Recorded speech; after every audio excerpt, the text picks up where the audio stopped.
फिर से आपका स्वागत है। और जैसा हम कल देख रहे थे विभिन्न त्योहारों के बारे में, और मैंने कहा था कि हम एक एक करके जो है इन त्योहारों के डिटेल देखेंगे कि क्यों परमेश्वर ने कहा कि ये त्योहार मनाना, स्वयं परमेश्वर ने ऐसा कहा। और हमने लेवी व्यवस्था 23वां अध्याय 1 से 3 आयत पढ़ी थी। आज फिर से मैं आपके लिए यही 3 आयतें फिर से पढ़ रहा हूं। और यहाँ जो है सबत का त्योहार या सबत का दिन जो है वो परमेश्वर ने मनाने के लिए कहा। यहाँ ये लिखा है, लेवी व्यवस्था 23वां अध्याय 1 से 3 आयत में, फिर यहोवा ने मूसा से कहा, इजराइलियों से कहे कि यहोवा के पर्व जिनका तुमको पवित्र सभा एकत्रित करने के लिए नियत समय पर प्रचार करना होगा, मेरे वे पर्व ये हैं, 6 दिन कामकाज किया जाए, पर 7वां दिन परम विश्राम का और पवित्र सभा का दिन है। उसमें किसी प्रकार का कामकाज न किया जाए।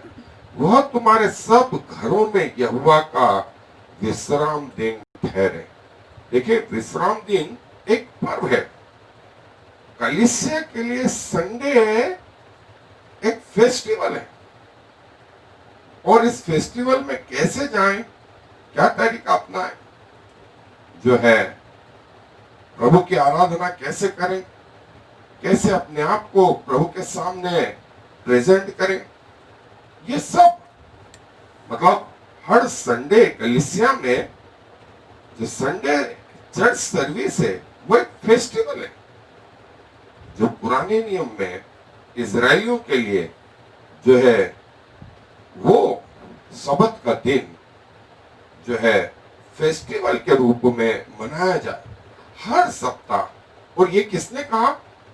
ये स्वयं परमेश्वर ने कहा। ये मूसा के द्वारा, मूसा के मुख से कहा, लेकिन इसके पीछे जो आत्मा थी, यहाँ स्वयं ऐसा लिखा हुआ है कि यहोवा परमेश्वर ने कहा मूसा से, लोगों को बोल समझा दे कि वे मेरे इन नियत पर्वों को जो है माना करें और पीढ़ियों पीढ़ियों तक माना करें। यहूदी लोग तो आज भी सबत का दिन मनाते हैं, लेकिन नए नियम की कलीसिया में जो प्रतिछाया थी ये, वो परमेश्वर की आराधना का दिन। और जैसा मैंने एक बार बताया था कि नया नियम जो है प्रभु यीशु मसीह के पुनरुत्थान के दिन से आरंभ होता है। तो संडे जो है वो सप्ताह का पहला दिन, और शनिवार जो है सप्ताह का अंतिम दिन। सो पुराना नियम समाप्त होता है सप्ताह के अंतिम दिन शनिवार से, और नए नियम का आरंभ होता है सप्ताह का पहला दिन रविवार जो है वहां से। और देखिए आप किसी भी कैलेंडर में सप्ताह का पहला दिन रविवार, और उसकी शुरुआत जो है वो परमेश्वर के चरणों से, परमेश्वर के आराधना से। और ये एक फेस्टिवल के रूप में मनाया जाए, एक त्योहार है हर संडे परमेश्वर की आराधना करें। सो आए इस को विस्तार से देखें और जो है मेरे साथ वचन पे चले। मैंने बताया कि परमेश्वर स्वयं ने कहा कि ये त्योहार के रूप में मना जाए। सो कलीसिया में भी जो है सबत का दिन एक त्योहार के रूप में मनाया जाना चाहिए। और चर्चेस में जो है कोई कैसा भी सोचे, लेकिन हमारे मन के विचार में परमेश्वर की आराधना करना मानो एक त्योहार से कम नहीं। और संडे हमारे लिए एक त्योहार है। और जो है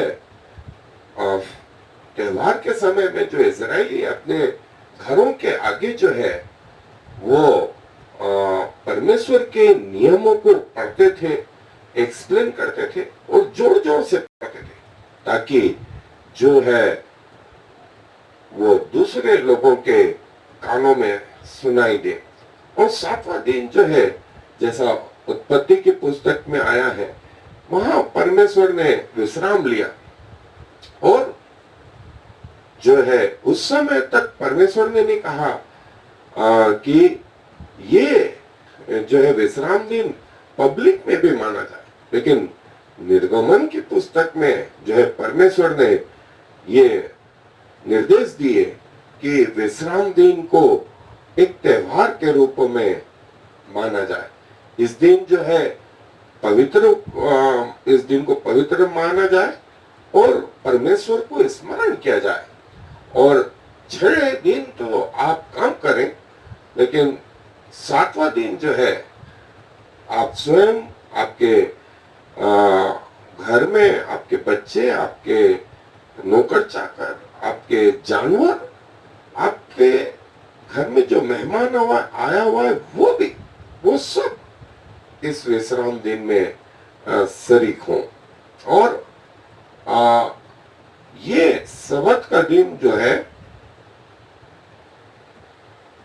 सो जैसा कि परमेश्वर ने कहा कि 7वां दिन पवित्र माना जाए और 7वें दिन को सब लोग विश्राम करें और पूरा 7वां दिन अपने परिवार के साथ में परमेश्वर की आराधना में व्यतीत करें।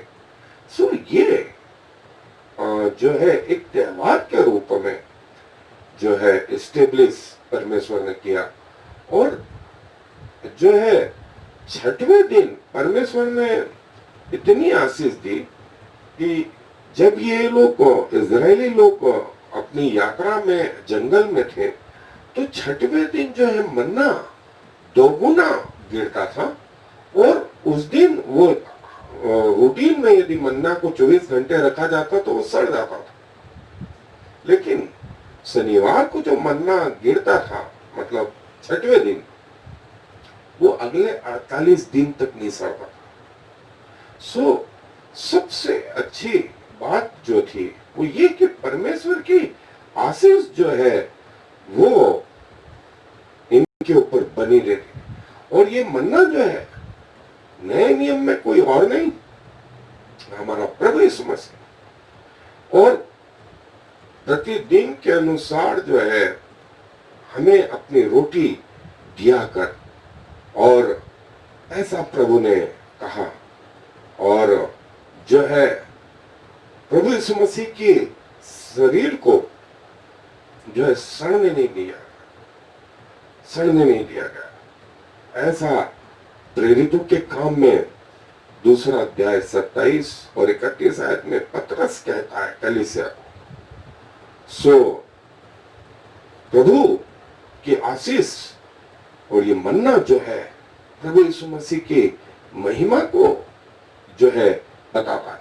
और 7वां दिन जो है विश्राम का दिन परमेश्वर ने स्वयं इसे पवित्र ठहराया और एक आज्ञा दी कि जो है इजरायली इसे पवित्र करके माने। और ये वो दिन जो है परमेश्वर की आराधना का, नए नियम में ये दिन जो है परमेश्वर की आराधना का। और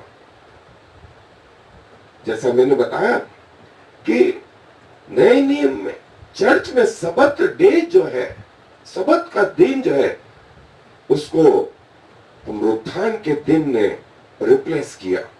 और अब जो है पुनरुत्थान का दिन, संडे जो है वर्शिप का दिन, वहां जो है पुराने नियम में 7वां दिन वर्शिप का दिन था, लेकिन नए नियम में पहला दिन जो है वर्शिप का दिन। और आज भी जैसा चर्चों में होता है, पूरे सप्ताह की शुरुआत जो है परमेश्वर के चरणों से, परमेश्वर के चरणों से। और जो नहीं माने, इस सबत के दिन को नहीं माने, वो अपने लोगों के बीच में से नाश किया जाए। गिनती की पुस्तक 15वां अध्याय 32 और 36 में कहा गया। और जो नहीं माने, जो आराधना में पर अपने आप को ना लेके आए, जो विश्राम को ना माने वो अपने आप को परमेश्वर के न्याय के अंतर्गत लेकर के आता है। सो नए नियम में कलीसिया में भी जो है ये एक रूल है, एक कमांडमेंट है, एक आज्ञा है जिसे मानना हर विश्वासी का फर्ज है। हमारा जो है आनंद इस बात में होना चाहिए कि हम प्रभु की आराधना के लिए परमेश्वर द्वारा उपयोग में लाए। और सबत का मतलब है जो हिब्रू शब्द इसके लिए है सीज या स्टॉप। और ये शुक्रवार शाम से शनिवार शाम तक जो है, और ये प्रभु यीशु मसीह के समय का भी, जब हमारा प्रभु यीशु मसीह को क्रूस पे चढ़ाया गया तो फसह के दूसरे दिन गोधूली के समय उसको चढ़ा दिया गया। और जब उसको चढ़ा दिया गया तब रविवार या सप्ताह के पहले दिन प्रभु यीशु मसीह का पुनरुत्थान हुआ। और जैसा पहला कोरिन्थियों 16 अध्याय 1 से 2, और ये हमारे लिए सबत का दिन था। ये परमेश्वर और जो है सारी सृष्टि के बीच में परमेश्वर के इस बात को बताता था कि परमेश्वर ने सीज या सबत से जो है सारे काम को जो वो करना चाहते थे वो विश्राम दिया और इस दिन को आशीषित किया। और इस दिन को जो है परमेश्वर ने पवित्र ठहराया। 10 आज्ञाओं में से चौथी आज्ञा भी जो है ये कि तू विश्राम दिन को पवित्र मानना। और इसके साथ आशीष जुड़ी हुई थी, आशीष जुड़ी हुई थी। और ये आशीष जो है आज तक जुड़ी हुई, आज तक जुड़ी हुई। ये पुराने नियम का शब्द का नियम था। और परमेश्वर ने जो है विश्राम लिया और सारे लोगों को भी कहा कि सब लोगों को, इंक्लूडिंग जानवर, इंक्लूडिंग सेवक, और सारे मैटर को जो है, चाहे वो व्यक्तिगत हो, पारिवारिक हो, घर के अंदर वाला, इवन जानवर तक को इस दिन आराम मिले, आराम मिले। सो ये एक महत्वपूर्ण चीज थी कि लोग जो है परमेश्वर की इस महत्वपूर्ण दिन को माने। और जैसा उन 10 आज्ञाओं में भी परमेश्वर ने कहा कि जो है विश्राम दिन को पवित्र मानना। और नए नियम में परमेश्वर ने जो है इस दिन को जो है पुनरुत्थान के दिन से रिप्लेस किया।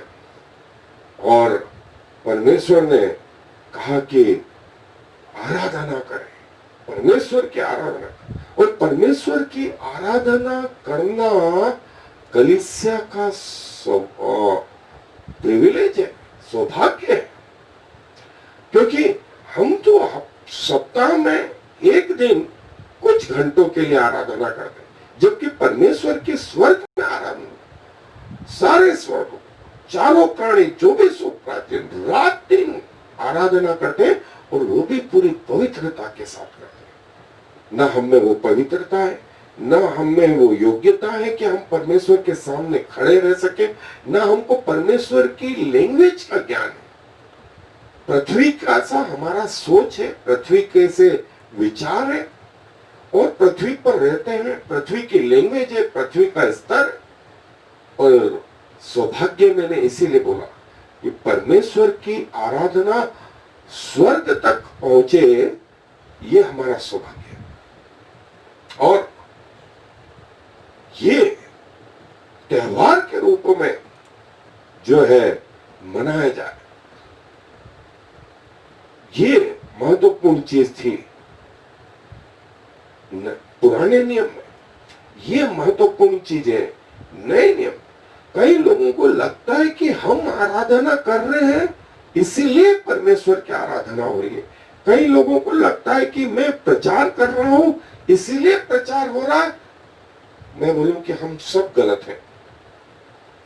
यदि हम प्रचार नहीं करें तो क्या परमेश्वर का प्रचार रुक जाएगा? यदि हम आराधना नहीं करें तो क्या परमेश्वर की आराधना रुक जाएगी? कभी नहीं। और इसीलिए यदि हम थोड़ी सी आराधना कर लेते हैं तो ये तो हमारा सौभाग्य एक नहीं, हजार नहीं, करोड़ों बार होना चाहिए कि प्रभु हमें अपने पास आने देता। अन्यथा लिखा हुआ है कि जो अपवित्रता के साथ आए उसकी आंखें गोलकों में सड़ जाए, उसकी जीभ उसके तालू से चिपक जाए। सो यदि जो कुछ हमारे पास है वो परमेश्वर की आराधना में दिल और जान से लगाए, तब परमेश्वर की आशीष हम पर उतरने लगे। और जो है इस दिन जो है परमेश्वर ने कहा कि ये जो है मिस नहीं होना चाहिए। और घर में भी कोई किसी प्रकार का जो है कार्य न करे, चाहे वे कोई क्यों ना हो, आपके बेटा बेटी, सारे स्त्री पुरुष, आपके गधे बैल, हर जीव जंतुओं को भी जो है आज वो विश्राम मिले, आराम मिले। और परमेश्वर ने स्मरण कराया कि क्या तुम्हें स्मरण नहीं कि जब तुम मिस्र में थे तो कैसे थे, तुम गुलाम थे और मैंने तुम्हें वहां से निकाल करके अपना बेटा बेटी बनाया। सो इस प्रतिज्ञा को जो है आगे भी जारी रखना, आगे भी जारी रखना। और प्रभु यीशु मसीह ने भी इस शब्द के दिन को जो है महत्वपूर्ण बताया। लोगों की तकलीफ ये थी कि वो लकीर के फकीर हो गए। सदूके और फरीसियों की तकलीफ ये थी, वे शब्द को मनवाते थे लेकिन शब्द को कुछ महत्वपूर्ण कारणों से तोड़ा भी जा सकता था, ऐसा इनकी मान्यता थी। और ये प्रभु यीशु मसीह को जो है वहां प्रभु ने सुधार किया कि शब्द के दिन तुम्हारा कोई गाय बैल यदि गड्ढे में गिर जाए तो क्या तुम नहीं निकालते? क्या बैठे रहते कि आज शब्द है, आज कुछ नहीं करेंगे? नहीं, तुम निकालते हो। और सेम जो प्रिंसिपल है वो मनुष्य के लिए भी जो है ये महत्वपूर्ण कि यदि उस दिन कोई ऐसा काम करना हो तो प्रभु बोलता है वो कर सकते हो। ऐसे डॉक्टर जो है, मैं कई बार चर्च में बैठा रहा और चर्च में ही संदेश आया कि फलाना मरीज का ऐसा कुछ हो गया इमरजेंसी में, तो न सिर्फ मैं वरन सारा स्टाफ जो अस्पताल का था वो भी उठ करके जो है अस्पताल की ओर जाते थे और जो है उस व्यक्ति की जो है जो इमरजेंसी में करना है वो चीज करते थे। सो ये कई मिशन हॉस्पिटलों में रूल्स था कि चाहे चर्च में भी बैठे रहे और उस समय भी कोई ऐसा इमरजेंसी कॉल आ जाए तो जो संबंधित लोग हैं वो चले जाते थे। सो इस विषय में ऐसा नहीं था कि शब्द का या परमेश्वर की आराधना का अनादर किया जा रहा है, नहीं, वरन आज्ञा का पालन ये कि कोई गाय बैल घड़े में गिर जाए तो क्या तुम नहीं उठाते? वैसे ही जो है महत्वपूर्ण किसी व्यक्ति के जीवन को बचाने के लिए भी जो है आप उठ करके चले जाए। और एलेक्जेंडर ग्रेट और रोमियो के समय में भी जो है 7वें वर्ष में जो है टैक्स दिया जाता था, क्योंकि 7वें वर्ष के लिए जो है जो यहूदी लोग थे वो पर्टिकुलर थे, और 7वें महीने में 7वां साल जो है, और 7वां साल जो है एक महत्वपूर्ण साल होता था, और ये जो है 7वां साल सबत का जो है उस दिन जो है वो कई जो है रूल्स जो थे, जैसे 7वें साल में किसान लोग जो है वो अपनी फसल नहीं बोते थे। उस समय में सेल्समैन अपने बिजनेस नहीं करते, और इवन घर के पत्नियां जो है वो भी इस बात को समझते थे। और यही चीज आज भी कई जगह है कि परमेश्वर ऐसा करके परखता है कि क्या हम परमेश्वर की आज्ञाओं के पीछे चलेंगे या नहीं चलेंगे। और जिसने जो है, जैसा एक व्यक्ति सबत के दिन मन्ना ढूंढने निकला, तो लोगों ने उसे पकड़ लिया, मूसा के पास लाए। परमेश्वर ने कहा कि जो सबत को तोड़े वो अपने लोगों में से मार डाला जाए, और उस व्यक्ति को सब लोगों ने जो है मार डाला। सो ये वो सबत का रूल था। और जो है सबत के रूल में हमने देखा कि कई लोग, अभी इतना आधुनिक समय में तो नहीं, लेकिन पुराने समय में मैंने देखा कि लोग शनिवार से ही तैयारी शुरू कर देते थे। उन दिनों में सुविधाएं नहीं थी, लेकिन शनिवार को सारे कपड़े तैयार करना, दूसरी चीजें तैयार करना, चर्च का बेल बज रही हो और पहली बेल पे ही जाकर के चर्च में बैठ जाना, और पूरे मन से जो है परमेश्वर की आराधना करना। और परमेश्वर की आराधना जो है, जैसा यशाया में कहा गया है, जैसा भजन संहिता में कहा गया है कि परमेश्वर की आराधना करना हमारा आनंद है। और जो है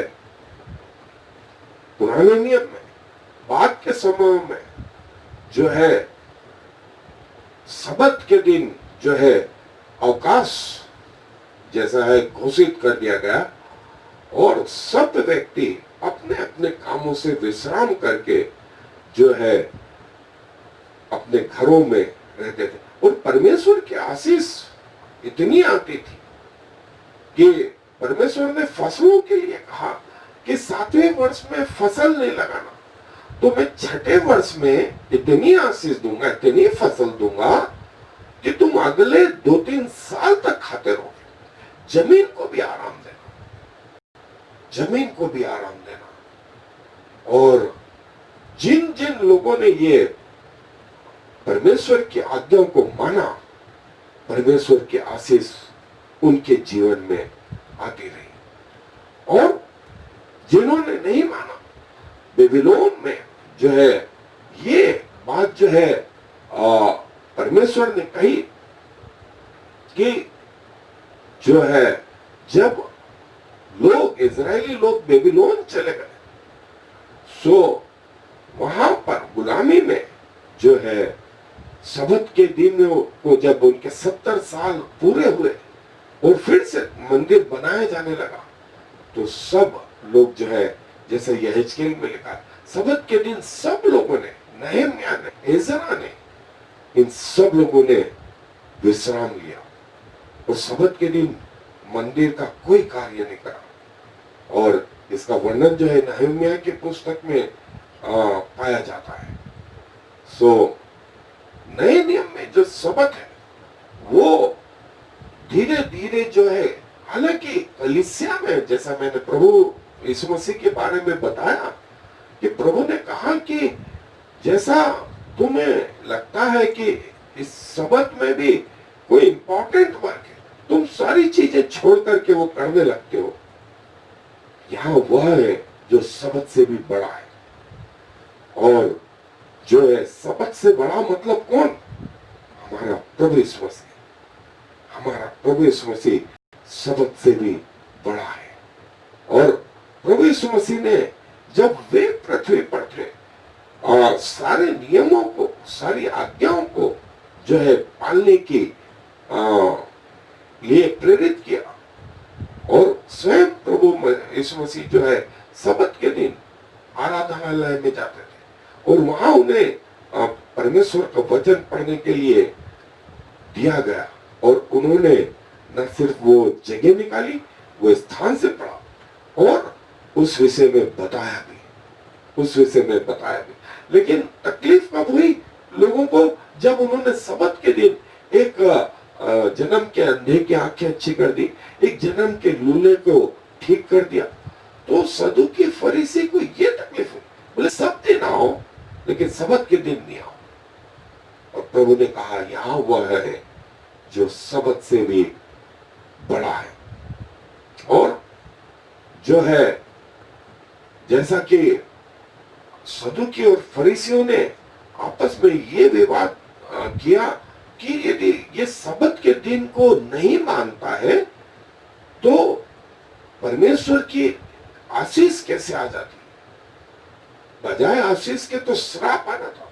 लेकिन सबत के दिन जो है लोगों को जो है उद्धार मिल रहा था, और उद्धार जो है सबत के दिन से भी जो है ज्यादा इंपॉर्टेंट था। सो हमारे लिए परमेश्वर की आराधना या उद्धार जो है सबत के लिए ठहरा नहीं जा सकता। उद्धार, पापों की क्षमा जो है वो ये कि सबत के दिन भी यदि मिलती है तो ज्यादा उचित है, बजाय इसके घर में बैठ करके पाप के साथ जीवन बिताना। और जो है कई लोग जो है जब प्रभु ने उनको सुधारा तो सबत के दिन के लिए वही बातें उठी, और फिर बाद में इस बात में एग्री हुए कि यदि परमेश्वर स्वयं सबत के रूल को जो है ये बताते हैं कि उससे भी इंपॉर्टेंट वर्ग जो है वो उद्धार का दिन है, सो पुनरुत्थान का दिन, तो कौन चेंज कर सकता है? कोई भी चेंज नहीं कर सकता। सो स्वयं प्रभु यीशु मसीह ने लॉ को, नियमों को चेंज करना शुरू करा और सारे लॉ को 2 हिस्सों में बांट दिया, और उन्होंने कहा कि मनुष्य का पुत्र सबत के दिन का भी स्वामी है। सो मैं दया चाहता हूं, प्रभु यीशु मसीह ने ये कहा। और छुटकारे का काम जो है सबत से के दिन भी यदि होता है तो वो ग्रहण योग्य है। और नए नियम पौलुस के समय में भी जो है, जैसा हमने देखा कलीसिया जो है वो सबत को मानती थी, और स्वयं पौलुस भी जो है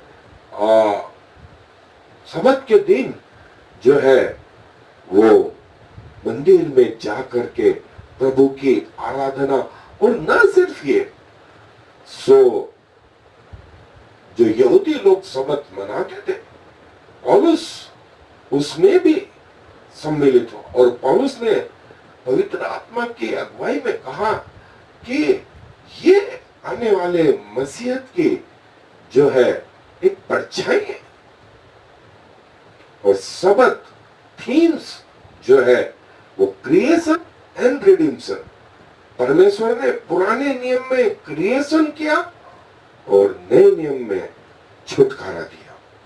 सो जो है हमारा फाइनल सबत जो है, विश्राम का दिन जो है वो स्वर्ग में होगा, और जब इब्रानियों की पत्री 4 अध्याय 1 पद में लिखा है कि हमारा सबत का दिन जो है वो स्वर्ग है, और एक दिन जो है हम वहां जाकर के अपने सारे कामों से विश्राम पाएंगे और परमेश्वर के सामने उपस्थित रहेंगे, और जिसे जो है सबत रेस्ट कहा गया है। सबत रेस्ट जो है फाइनल जो दिन है वो प्रभु का जो है जब हम स्वर्ग में पहुंचेंगे। सो सबत जर्नी जो है वहां से पृथ्वी के आरंभ से शुरुआत हुई, जब परमेश्वर ने पृथ्वी को रचा। फिर जब लॉ आए तो 2000 साल से सबत का दिन माना गया, और जब कलीसिया आई तो कलीसिया ने भी सबत के दिन को जो है उसके बाद प्रभु के पुनरुत्थान के दिन में माना, और हमारा अंतिम सबत जो है वो स्वर्ग में पूरा होगा जहां फाइनल रेस्ट होगा। आए प्रभु को धन्यवाद दें और दुआ में अपने आप को प्रभु के प्रति समर्पित करें। प्रभु जी धन्यवाद देते हैं आपके इन नियमों के लिए, जिसके द्वारा आप अपने लोगों को पवित्र और सिद्ध करना चाहते हैं, और लगातार प्रभु आपने कोशिश करी। पुराने नियम में हमने देखा प्रभु, जब नियम नहीं थे तब भी आपने जो है लोगों को पवित्र बनाने की कोशिश करी। नियम दिए आपने, फिर लोगों से कहा कि पवित्र बनो क्योंकि मैं पवित्र हूं, और कलीसिया को भी कहा पवित्र बनो क्योंकि मैं पवित्र हूं। धन्यवाद प्रभु कि आप हमें अपनी आराधना करने देते हैं, अपने पास आने देते हैं, अपना नाम लेने देते हैं। प्रभु क्या कहें, छोटा सा जीवन है, बुलबुले के समान है प्रभु, वो बहती नालियों के किनारे की घास है जो सुबह उगती और शाम को मुरझा जाती। हमारा जीवन क्षणिक है, लेकिन इस जीवन में आपने हमें सौभाग्य दिया कि हम आपकी आराधना करें, आपको सराहें, और आप ऐसा करने देते हैं। हम आपको लाखों लाख बार धन्यवाद देते हैं, और फिर से अपने आप को आपको समर्पित करते हैं। हमारा जीवन आपको ग्रहण योग्य हो पिताजी, और ये आपके सामने सुखदायी सुगंध के रूप में आपके सिंहासन तक पहुंचे। वहां से आपकी आशीष हम पर, हमारे परिवार पर, हमारे कलीसिया पर, लोगों पर आने पाए। धन्यवाद प्रभु आपके वचन की गंभीरता के लिए। सारा आदर आपको देते हुए इस विनती को प्रभु यीशु मसीह के नाम से मांग लेते हैं, आमीन और फिर आमीन। There is no other God. I have prepared you, even though you do not know me, so all the world from east to west will know there is no other God. I am the Lord, and there is no other.